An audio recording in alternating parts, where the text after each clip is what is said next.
श्री स्वामी समर्थ. कशा आहात तुम्ही? आशा व्यक्त करतो स्वस्त असाल, मस्त असाल आणि स्वामींच्या सेवेमध्ये तल्लीन असाल.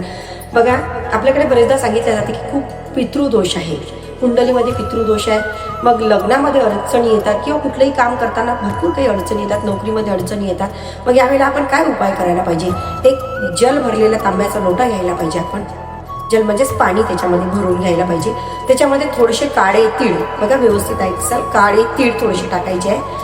थोडंसं दूध त्याच्यामध्ये टाकायचं आहे आणि थोडीशी हळद त्याच्यामध्ये टाकायचं आहे. आणि मग हे सगळं टाकल्याच्या नंतर जर आपल्या घराच्या जवळपास कुठे पिंपळ वृक्ष असेल तिथे आपल्याला जायचं आहे आणि सलग 41 दिवस हा उपाय आपल्याला करायचा आहे. एक दिवस याच्यात खंड पडू देऊ नका. जर याच्यामध्ये खंड पडलेला असला तर ते दिवस सोडून समोरचा दिवस आपल्याला करायचा आहे, नाहीतर घरच्या पुढे एका व्यक्तीकडून तो उपाय करून घ्यायचा आहे. असं 41 दिवस तुम्हाला न खंड पडता पिंपळ वृक्षाला हे जल आपल्याला अर्पण करायचं आहे आणि प्रखर पितृदोष जो आहे हा कायमचा नष्ट होणार. आणि खरंच हा उपाय इतका छान आहे, इतका लाभकारी आहे, तुम्हाला खरंच याचा अनुभव नक्की येणार. जर माझे व्हिडिओज तुम्हाला खरंच मनापासून आवडत असेल तर लाईक करा, शेअर करा आणि सबस्क्राईब करायला विसरू नका. श्री स्वामी समर्थ.